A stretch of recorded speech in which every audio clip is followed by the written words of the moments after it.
Hello दोस्तों, स्वागत है आपका अपने परिवार कैरियर अपडेट बाय इंजीनियर में। मैं हूं रंजन राज। उम्मीद करता हूं आपसे बेहतर होंगे, स्वस्थ होंगे और बेहतरीन तरीके से आप लोग अपनी तैयारी कर रही होंगे। दोस्तों, जैसा कि आपको पता है, आरआरबी एलपी सीबीटी 2 की एग्जाम डेट आ चुकी है। और अगर आपका कोई ट्रेड, टेक्निकल ट्रेड आपने भर रखा है, ट्रैक्टर मैकेनिक से अगर आपने ट्रेड सेलेक्ट कर रखा है, तो इसके बारे में हम लोग बात करेंगे कि भाई कैसे आपको सिलेबस कवर करना है, कौन कौन से चैप्टर पर, क्योंकि आपको पता है कि समय अभी कम रह गया है, कौन कौन से चैप्टर पर आप ज़्यादा फोकस कर सकते हो, ठीक है। और कौन कौन से चैप्टर को आप छोड़ सकते हो जिससे आप क्वालिफाई हो जाओ, क्योंकि आपको पता है क्वालिफाइंग इन नेचर है सारी चीज़ें, ठीक है। तो सबसे पहले तो भाई देखो, रेलवे ने अपना सिलेबस वगैरह दे दिया है। या आपको रेलवे का सिलेबस नहीं मिल रहा है तो सिंपल से यार डीजीटी का सिलेबस आता है। ये डीजीटी का सिलेबस है, ऑफिशियल सिलेबस है। हमारे एप्लीकेशन पर सिलेबस वाले सेक्शन में जाओगे तो आपको मिल भी जाएगा ये, ठीक है। तो यहाँ पर देखो, जो चौथा कॉलम आपको दिखेगा, यहाँ पर जो चौथा कॉलम है professional knowledge trade and theory का, तो यहाँ पे आप देख सकते हो सिलेबस। यहाँ पे आप पूरा सिलेबस देख सकते हो, ठीक है। आप चाहो तो पढ़ सकते हो, ठीक है। अब आपको मैं शॉर्ट फॉर्म में हिंदी में सारी चीज़ें बता देता हूँ, ठीक है। जो हमने सिलेबस, ये जो सारा सिलेबस है, ये हमने अपने कोर्स में भी करा रखा है, ठीक है। अगर आप चाहो तो भैया कोर्स भी ज्वाइन कर सकते हो, ये आपके ऊपर डिपेंड करता है, क्योंकि ट्रैक्टर मैकेनिक कोई पढ़ाता नहीं, ठीक है। हमारी हमारा काम है आपको जानकारी देना, आप तक सही चीज को पहुंचाना। अब उससे जुड़ना या ना जुड़ना यह आपके ऊपर डिपेंड करता है। आपको लगे कि भैया कोर्स सेल कर रहे हैं भैया देखो, पूरा दुनिया यार, हमारा जीवन भी ऐसे ही चलता है। फिर भी मैं आपकी हेल्प कर सकता हूँ, आप हमारी हेल्प कर सकते हो, मैं आपकी हेल्प कर सकता हूँ, बस यही काम होता है, ठीक है। फ्री में देखो कोई कुछ नहीं देता है, ठीक है। और जितना पॉसिबल है उतना दिया जाता है, ये सभी चीजें आपको पता होगी, कहने की जरूरत नहीं है, जो समझदार होगा, ठीक है।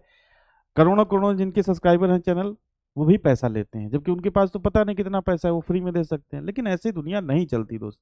तो मैं आपके लिए सिंपल सा कहूंगा, अगर आपको आंख बंद करके आप इस बैच को ले सकते हो, इसमें सारा वीडियो क्लास मिल जाएगा, सारा इसमें हैंड रिटन नोट्स मिल जाएगा और कुछ मॉक टेस्ट भी आपको मिल जाएंगे, ठीक है।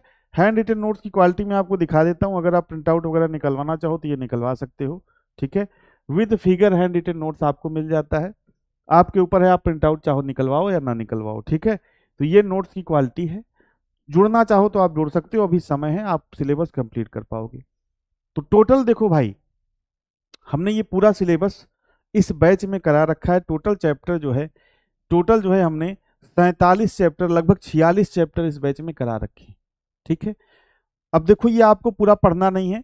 देखो, पहली बात तो मैं आपसे रिक्वेस्ट करूंगा कि भाई अगर आपके पास क्षमता है आप पूरा पढ़िए, क्योंकि रेलवे का कोई भरोसा नहीं रहता यार। किसी चैप्टर से अगर उठाता है तो 4 4 प्रश्न, 6 6 प्रश्न उठा लेता है रेलवे, तो फिक्स नहीं रहता कि भाई इसी चैप्टर से पूछेगा। लेकिन फिर भी कुछ एनालिसिस करके जो महत्वपूर्ण चैप्टर है मैं बता देता हूँ, इसको आपको पढ़ना भी। अगर आप कोर्स ऑलरेडी ले भी चुके हो तो आप पहले इन्हीं चैप्टर्स को पढ़ना। कौन कौन से भाई मैंने ऑलरेडी लिख के रखा हुआ है, एनालिसिस करके रखा हुआ है। सबसे पहला चैप्टर है आपका सेफ्टी का, सेफ्टी आपको जरूर पढ़ना है। सिस्टम ऑफ मेजरमेंट यानी कि मेथड ऑफ मेजरमेंट आपको पढ़ना है। देन इसके बाद आपका है गेज, गेज आपका और सूक्ष्ममापी यंत्र, ये दो चैप्टर आपको पढ़ना है जरूर, ठीक है। इसके बाद बात करते हैं हम लोग, तो फास्टनर यानी कि बंधक, फास्टनर ये जरूर पढ़ना है। ये फास्टनर वाला चैप्टर पढ़ना है। देन इसके बाद कटिंग टूल और ग्राइंडिंग, कटिंग टूल में ही आपका ग्राइंडिंग आता है, कटिंग टूल के अंदर ही आपका ग्राइंडिंग आता है, ये आपको पढ़ना है। इसके बाद आपका है ड्रिलिंग, ड्रिलिंग आपको पढ़ लेना है। टैप एंड डाई आप छोड़ सकते हो, कोई दिक्कत नहीं है, ठीक है। इसके बाद आपका वेल्डिंग पढ़ना है। इसके बाद आपको हीट ट्रीटमेंट पढ़ना है। और हीट ट्रीटमेंट के बाद आपका लिमिट फिट टॉलरेंस आपको पढ़ना है, लिमिट फिट टॉलरेंस, ठीक है भाई। तो इतना जो है आपका बेसिक में से, बेसिक में जो जो चैप्टर मैंने आपको बताया, ये 4 चैप्टर, ठीक है। बेसिक टूल्स में से cutting tool, grinding, fastener, drilling, ठीक है। टैप एंड डाई भी है, अगर आपके पास समय मिले तो आप इसको पढ़ सकते हो, नहीं तो छोड़ सकते हो, ठीक है। वेल्डिंग, इसके बाद हीट ट्रीटमेंट और लिमिट फिट टॉलरेंस, बेसिक में से आपको ये पढ़ने हैं। देन इसके बाद अगर आप देखोगे ट्रेड स्पेशल आपका, तो यहां से लेकर भैया यहां तक, यहां से लेकर यहां तक ये सारे चैप्टर आपको पढ़ने हैं, ठीक है। यानी कि इंजन का परिचय एवं वर्गीकरण, इंजन की संरचना, डीजल इंजन से संबंधित महत्वपूर्ण पद, 4 स्ट्रोक डीजल इंजन की कार्यप्रणाली, ठीक है, 4 स्ट्रोक पेट्रोल इंजन की कार्यप्रणाली। देन इसके बाद cooling system, intake system, exhaust system. ठीक है, देन इसके बाद आपका क्या हो गया, इतना तो आपको पढ़ना ही है, इतना आपको जरूर पढ़ना है। देन इसके बाद आप ये सारी सिस्टम ना भी पढ़ो तो आपका काम चल जाएगा। इसके बाद आप डायरेक्ट आ जाओ किसमें भैया, डायरेक्ट आ जाओ क्लच में। डायरेक्ट आ जाओ क्लच में, क्लच आप पढ़ो। क्लच के बाद आप गियर बॉक्स पढ़ो, गियर बॉक्स के बाद आप प्रोपेलर शाफ्ट पढ़ो, डिफरेंशियल एंड एक्सेल पढ़ो। सस्पेंशन सिस्टम मत पढ़ना, ब्रेकिंग सिस्टम आप पढ़ लो, स्टीयरिंग सिस्टम आप पढ़ लो, व्हील एंड टायर आप पढ़ लो। इतना कम से कम भैया आपको पढ़ना है। और लास्ट में एक चैप्टर आता है ट्रैक्टर इक्विपमेंट्स, मतलब ट्रैक्टर में कौन कौन से इक्विपमेंट्स अटैच होते हैं वो आप देख लेना। ठीक है, वो हमने सिलेबस में नहीं कराया है, टाइम मिलेगा तो करा दूंगा। ठीक है, ट्रैक्टर इक्विपमेंट्स। ठीक है, आपको टाइम मिलेगा तो ये वाला चैप्टर में भी ट्रैक्टर में कौन कौन से इक्विपमेंट्स अटैच हो सकते हैं इसको भी आप क्या करना भाई, देख लेना। तो tractor equipments, wheel and tyre, steering system, braking system, differential and axle, propeller shaft, gear box, clutch. इसके बाद आपका engine exhaust system, intake system, cooling system, 4 stroke petrol engine, 4 stroke diesel engine, और आपका 2 स्ट्रोक इंजन भी हो गया यार, यहीं पे 2 स्ट्रोक इंजन भी होगा। डीजल से संबंधित महत्वपूर्ण पद, डीजल इंजन की संरचना, डीजल का परिचय, वर्गीकरण। यहीं पे 2 स्ट्रोक इंजन भी है, 2 स्ट्रोक इंजन भी आप देख लेना एक बार।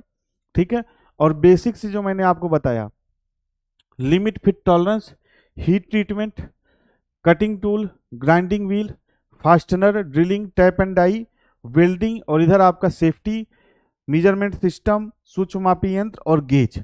इतना आपको जरूर से जरूर पढ़ना है। अगर इतना आप कवर कर लोगे ना भाई अच्छे से, अच्छे से, मतलब थ्योरी प्लस एमसीक्यू, अगर ये चैप्टर पर आपने जो चैप्टर मैंने आपको बताए, अगर इन चैप्टर्स पर आप पकड़ कर लोगे, पकड़ बना लोगे, तो आप आसानी से क्या हो रहे होगे भाई, आप आसानी से क्वालिफाई हो रहे होगे। ठीक है, और बाकी अगर आप कहोगे प्रिपरेशन स्ट्रेटजी, तो प्रिपरेशन स्ट्रेटजी कुछ नहीं है भैया। प्रिपरेशन स्ट्रेटजी जैसी कोई चीज नहीं होती, प्रिपरेशन स्ट्रेटजी जैसी कोई चीज नहीं होती। एक आप सबसे पहले तो कोशिश करो कि जो भी चैप्टर उठाओ उसका थ्योरी पढ़ो, प्लस आप एमसीक्यू करो। एमसीक्यू करो मेरे भाई किसी भी बुक से, ऑटोमोबाइल की कोई आप बुक ले लो, आपको ट्रैक्टर की बुक अगर नहीं मिल रही है तो ऑटोमोबाइल से संबंधित कोई आप बुक ले लो, बुक से संबंधित एक वीडियो 1 से 2 दिन में मैं बना दूंगा। ठीक है, ऑटोमोबाइल से संबंधित आप कोई एक बुक ले लो, और जो जो चैप्टर मैंने आपको बताया या आपसे संबंधित है ट्रेड स्पेशल में, उन चैप्टर से रिलेटेड आप एमसीक्यू कर डालो। प्लस मॉक टेस्ट कहीं मिले तो कर लो, हमारा जो है भैया उसमें 3 से 4 मॉक टेस्ट, आपको 4 मॉक टेस्ट लगभग दिए गए हैं ट्रैक्टर मैकेनिक के बैच में, तो उसको आप दे सकते हो। और देन इसके बाद आप एग्जाम से पहले रिवीजन कर लो। बस यही स्ट्रेटजी है, बिना पढ़े तो भैया सिलेक्शन नहीं होगा, स्ट्रेटजी से सिलेक्शन नहीं होता, मेहनत और तपस्या आपको करनी पड़ती है। ठीक है, तो ये था। बाकी अगर रिक्वायरमेंट हो तो अर्जुन बैच है ट्रैक्टर मैकेनिक वालों के लिए स्पेशल, आप ज्वाइन कर सकते हो। बाकी अगर कोई दिक्कत कोई समस्या हो भैया तो कमेंट बॉक्स में आप बता दीजिएगा, मैं आपका रिप्लाई देने का प्रयास करूंगा।